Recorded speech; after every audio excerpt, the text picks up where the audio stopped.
역사는 하나님이 시작하시고 하나님이 운행하시고 하나님이 마침표를 찍으십니다. 하나님의 절대 주권과 하나님의 뜻은 굽혀지거나 실패하는 일이 없습니다. 하나님의 계획이 그대로 시행됩니다. 만약 그렇지 않을 때는 그 하나님은 하나님이 아니십니다. 하나님은 우리가 보기에는 불가능하다고 생각하는 것도 하나님에게는 쉬운 일입니다. 오늘 여기 사무엘상 3장 시작할 때 1절이 당시 이스라엘의 암울한 영적 시대를 표현합니다. 하나님의 말씀을 받고 하나님께 예배드리는 바로 그 장소, 그리고 그 일을 가장 앞장서서 주장했었던 엘리 제사장. 엘리 제사장이 보이지가 않습니다. 나이가 늙었습니다. 기력이 쇠해버렸습니다. 하나님을 섬겨야 되는데 오히려 섬김을 받는 존재가 되어버렸고, 자기 백성을 돌보아야 되는데 오히려 돌봄을 받는 존재가 되었고, 하나님의 말씀을 받고 전해야 될 사람이 말씀을 받지 못했기 때문에 전하지도 못하고, 하나님이 주시는 계시를 보고 그 계시를 전해야 되는데 전하지도 못하고, 왜냐하면 자기 자체가 보지를 못하니까.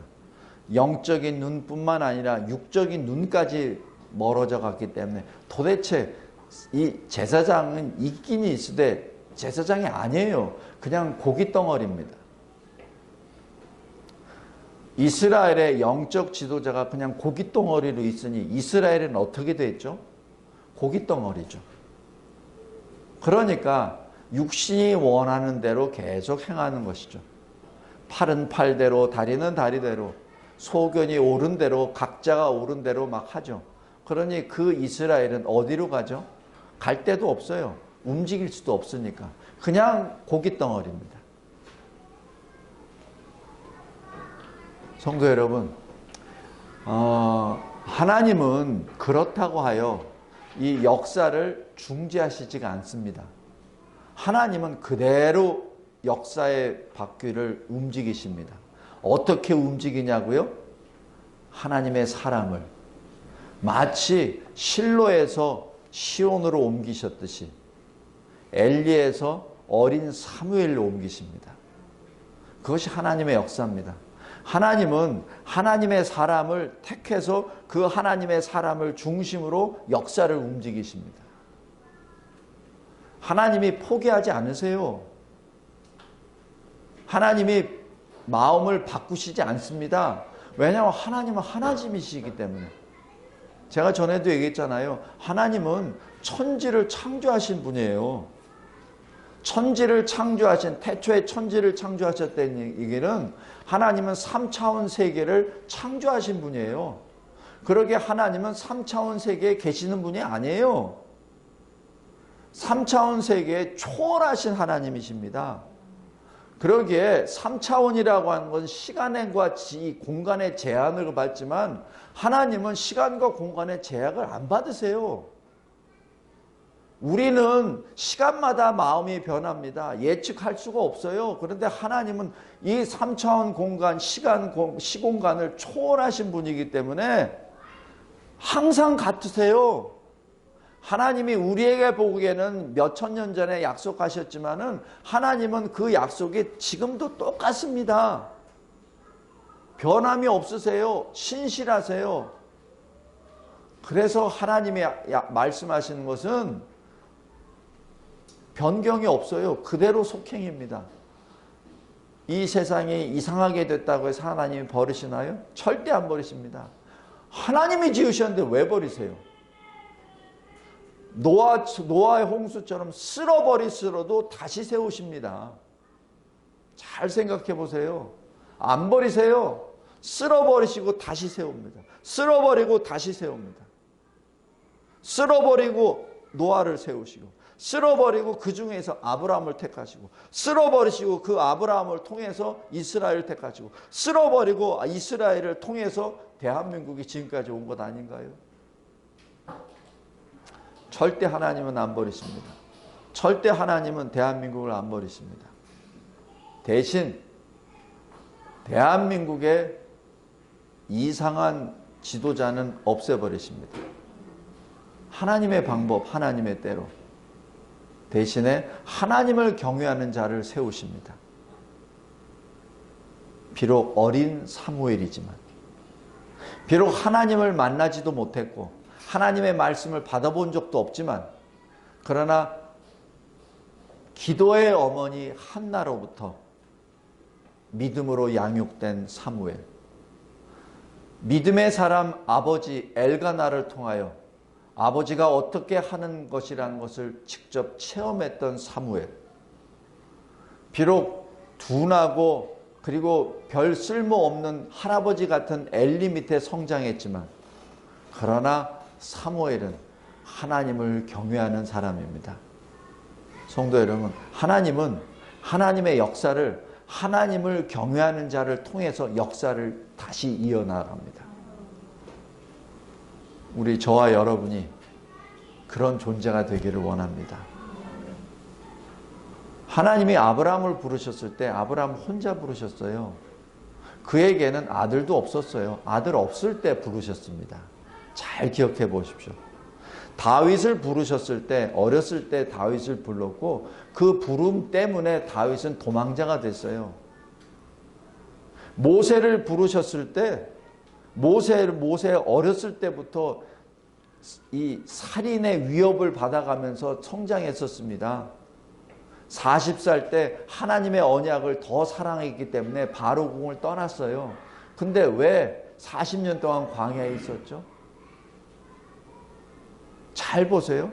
사울을 부르셨어요. 근데 부르신 다음에 사울의 생활은 그저 생명의 위협을 받는 그런 삶이었습니다.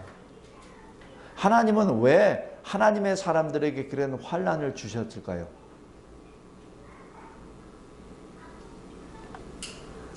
환난을 통해서 더 하나님을 만나게 됩니다.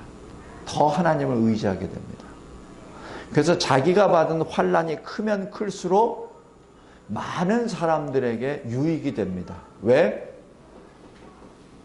조그만 시험을 받은 사람에게는 바울이 이렇게 말할 수 있을 거예요. 나도 그런 시험을 받았었네. 몸이 아파가지고 어쩔 줄 모르, 나도 굉장히 많이 아팠었지. 매를 맞았을 때 나도 사실 굉장히 많이 맞았었네. 성도 여러분, 여러분의 인생에 많은 굴곡이 있습니까?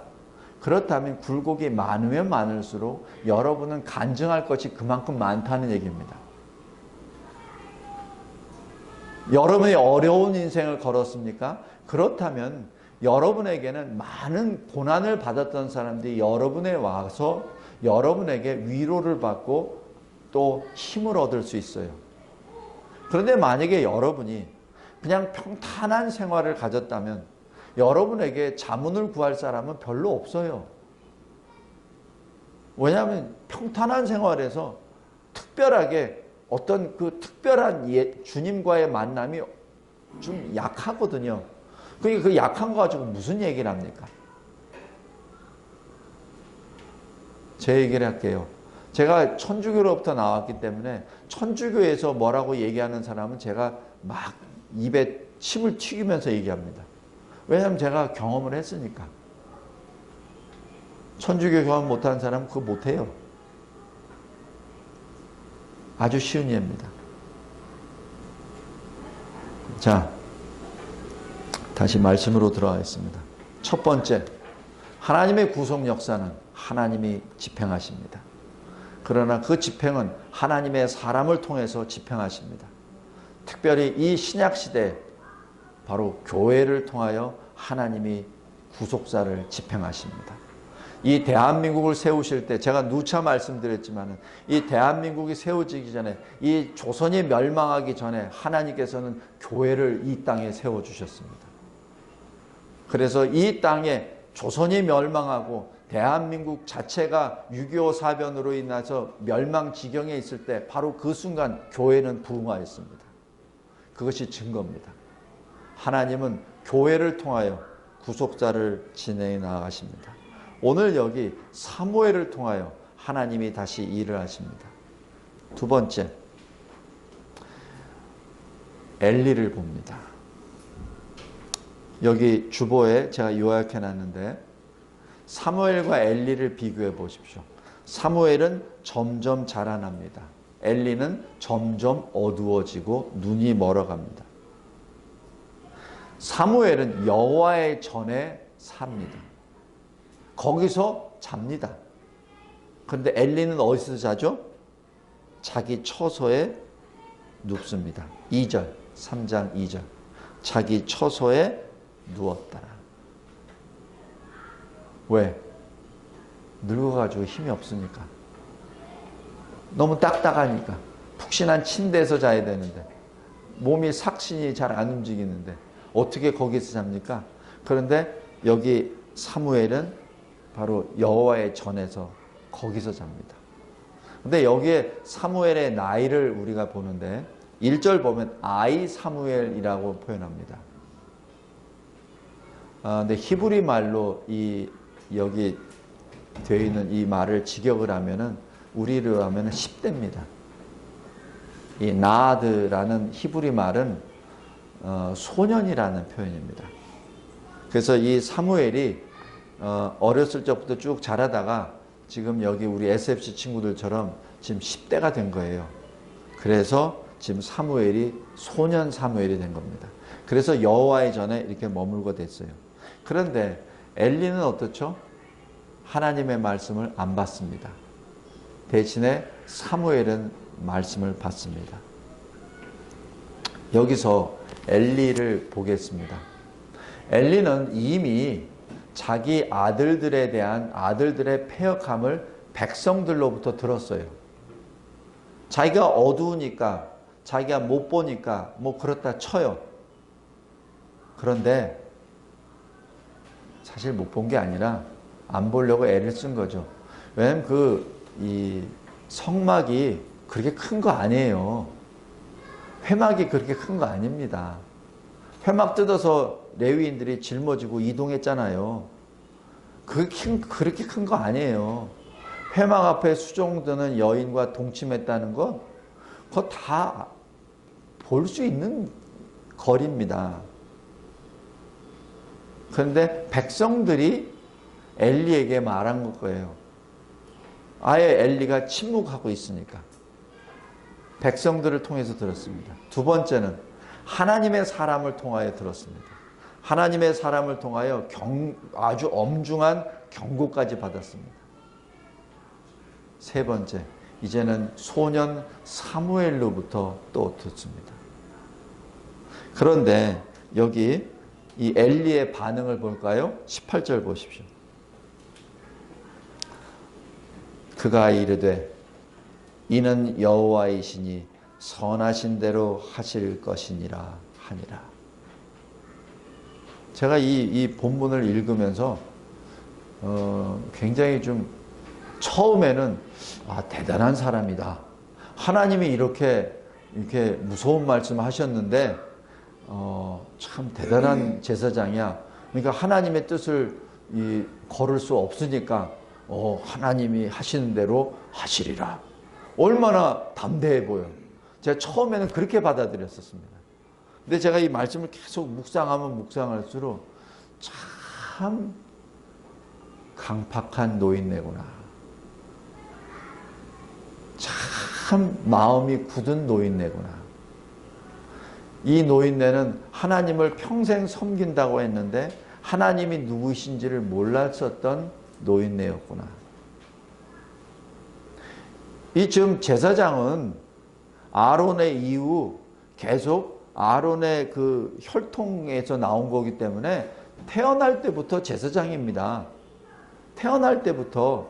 그래서 20살, 25살 되면은 훈련을 받고 제사장이 되는 사람이에요. 평생을 제사장한 사람이에요. 평생을 하나님을 섬겼다는 자예요. 여기 1절 다시 보면은 여호와의 말씀이 희귀하여 이상이 흔히 보이지 않았더라라는 얘기는 뭐죠? 과거의 엘리는 여호와의 말씀을 들었다는 얘기입니다. 과거에는 하나님께서 보여주신 비전을 보았다는 얘기예요. 그렇기 때문에 이상하게 안 보인다 이런 얘기를 하죠. 전에는 봤다는 얘기입니다. 그런데 지금은 못 보고 있어요. 아니, 안 보고 있어요. 아예 듣지를 않고 있습니다. 왜 이렇게 된 거죠? 성도 여러분, 우리 SF 친구들 잘 들으세요. 내가 예수를 믿었어. 내가 하나님의 일도 많이 했어. 그리고 하나님의 일을 통해서 선교도 많이 했어. 내가 교회도 많이 세웠어. 교회도 작은 교회가 아니라 큰 교회 많이 세웠어. 내가 세례도 많이 베풀었어. 내가 이적도 행했어. 근데 하나님은 몰라. 그게 어디에 나오죠? 마태복음 7장. 마태복음 7장이 그러잖아요. 마지막 때 주여 주여 내가 주의 일을 많이 행했습니다. 내가 병도 낫게 했고요. 내가 하나님의 말씀도 전했고요. 근데 주님이 뭐라고 하시죠? 나는 너를 모르느니라. 이 불법을 행한 자들아. 마태복음 7장입니다. 굉장히 무서운 말씀입니다. 지금 엘리에게 하시는 말씀이에요.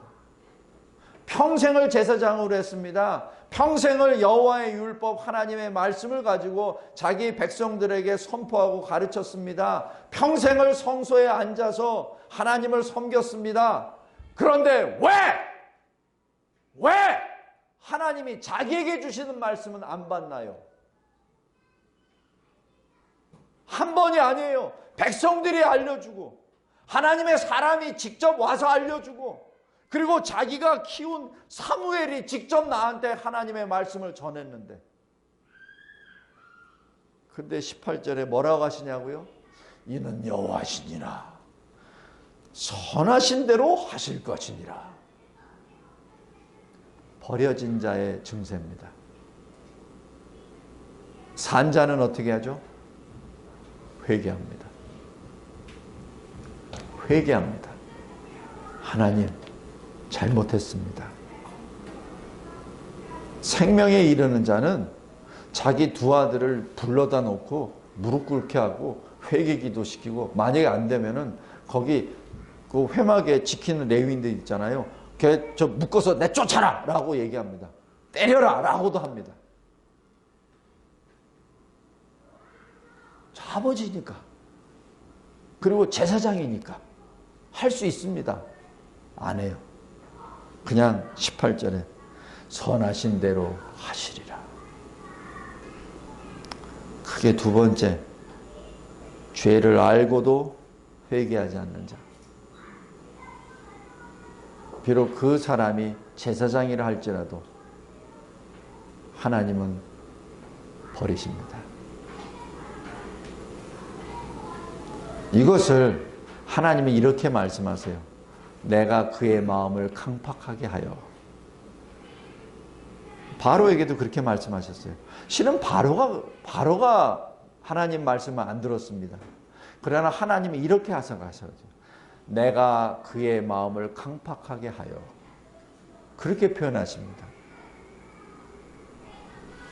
로마서 1장에 내가 그들의 상실한 마음에 내버려 두시라. 요한계시록 22장에 내가 의인은 의를 행하도록 내버려 두고 악인은 악을 행하도록 내버려 두사. 신학적으로 이것을 육이라고 합니다.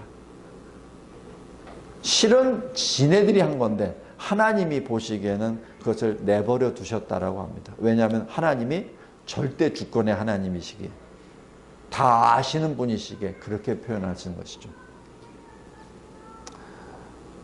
마지막 셋째, 바로 사무엘을 부르시는 말씀입니다.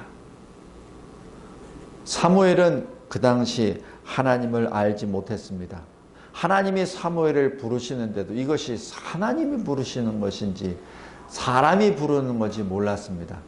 성도 여러분, 우리 모세가 모세야 할 때 그때 바로 하나님 앞에 딱 무릎 꿇어버립니다.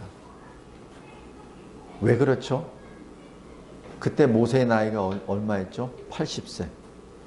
40세 동안 바로의 궁에서 왕자로 살았죠. 40년은 광야에서 살았죠. 근데 출애굽기 잘 보십시오. 야곱은 자기 양, 자기 소를 챙겼어요. 20년 동안. 나름대로 챙겼습니다. 근데 사실 20년이 아니죠. 7년, 14년은 거기서 속임을 당했고 6년을 챙긴 거 아니에요. 그죠? 근데 모세는 잘 보십시오. 모세는 광야에서 호렙산에서 주님을 만날 때 누구 양을 끌고 갔었죠?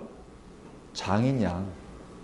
미디안 제사장 장인 양을 끌고 갔어요. 그 얘기는 40년 동안 광야 생활하면서 자기 양 한 마리도 취하지 않았다는 얘기입니다. 이상하지 않아요? 아무리 장인과 이 사위지간이라고 하지만은 내가 평생 동안 일하는데 어떻게 양 한 마리 없어? 바보잖아. 윤서야, 그지? 40년 일했는데 윤서야, 너 집에서 설거지하면 얼마 받니? 요새는 좀 올랐니? 얼마씩 받잖아. 근데 양떼를 키우는데 양 한 마리도 안 받아. 40년 동안 일하는데 양 한 마리 없어. 그래서 뭐라 그래요? 장인 양 끌고 갔었어요.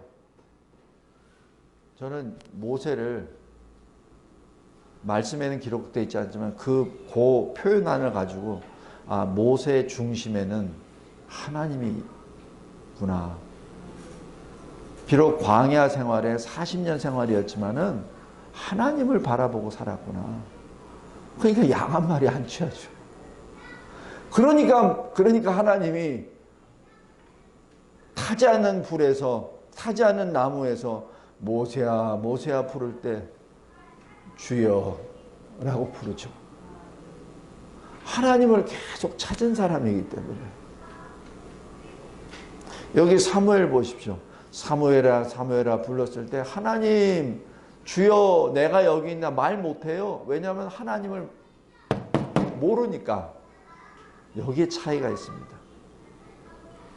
사무엘은 분명히 믿음으로 양육된 아이였지만 그러나 하나님을 몰랐어요. 하나님을 만나지도 못했어요. 왜? 엘리에서부터 뭘 배웁니까?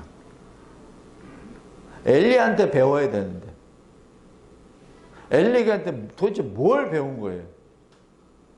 그냥 여호와 언약궤 앞에, 성소 앞에 거기서 먹고 자고 불 켜고 하는 그 기계적인 것, 청소하고 하는 그것만 배웠겠죠. 하나님을 못 배운 거예요. 그러니까 하나님이 직접 오셨죠. 직접 오셨는데도 몰라. 부르시는데도 하나님이 부르신지도 몰라. 나중에 엘리가 가르쳐 주잖아요. 엘리가 얼마나 이 사무엘에게 성경 공부를 안 가르쳤는지 여기서 알 수 있습니다. 예배 절차는 가르쳐줘. 근데 예배의 핵심인 하나님은 빠져. 왜냐하면 엘리 마음에도 하나님이 없기 때문에. 그래서 하나님이 직접 가르쳐 주십니다.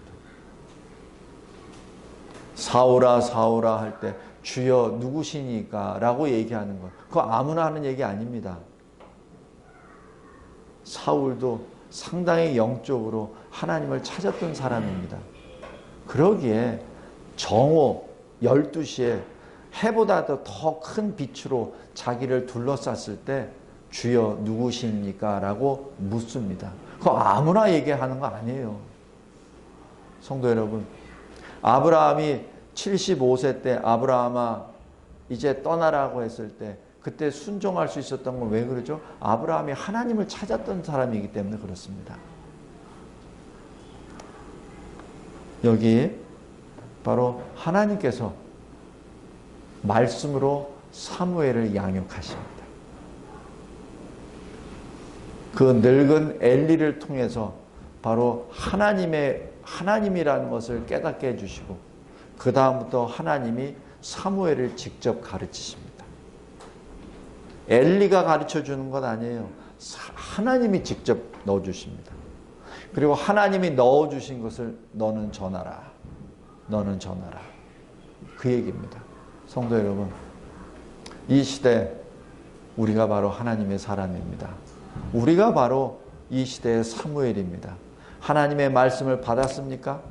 그렇다면 그 말씀을 받았다는 자체는 하나님의 영을 받았다는 것이요, 하나님의 호흡을 받았다는 것이요, 하나님의 말씀을 받았다는 것이요, 하나님의 생명을 받았다는 것이죠. 그렇다면 어떻게 되죠? 말씀은 왜 우리에게 전해 주셨죠? 전하라고, 말하라고. 여기 왜 사무엘에게 하나님께서 말씀하셨죠? 엘리에게 말하라고. 그래서 엘리가 말하라 그러잖아요. 그런데 이 사무엘이 어떻게 하죠? 두렵잖아요. 자기 아버지 같은, 할아버지 같은 엘리가 지금 그 조상 대대 이 밑으로 전체가 다 멸절한다는 그 얘기를 어떻게 전합니까? 두려운데. 그러니까 머뭇머뭇하는 거예요. 그때 엘리가 가르쳐 줍니다. 하나님의 말씀은 침묵하는 것이 아니라 전하는 것이니라. 지금 그래도 엘리가 마지막에 가르쳐 줍니다. 다 얘기하죠. 성도 여러분, 목사가 설교를 할 때 약간 좀 어려운 것이 있어요. 뭐냐면은 분명히 내가 이 말을 하면은 성도들이 싫어할 텐데, 내가 11조 가지고 설교하면은 여기에 있는 성도 중에 몇몇은 교회를 떠날 텐데, 내가 이 시국에 대해서, 이 시국이, 이 나라가 지금 공산화되고 있다는 것을 내가 말을 하면은 여기 성도들 중에 몇은 또 떠날 텐데,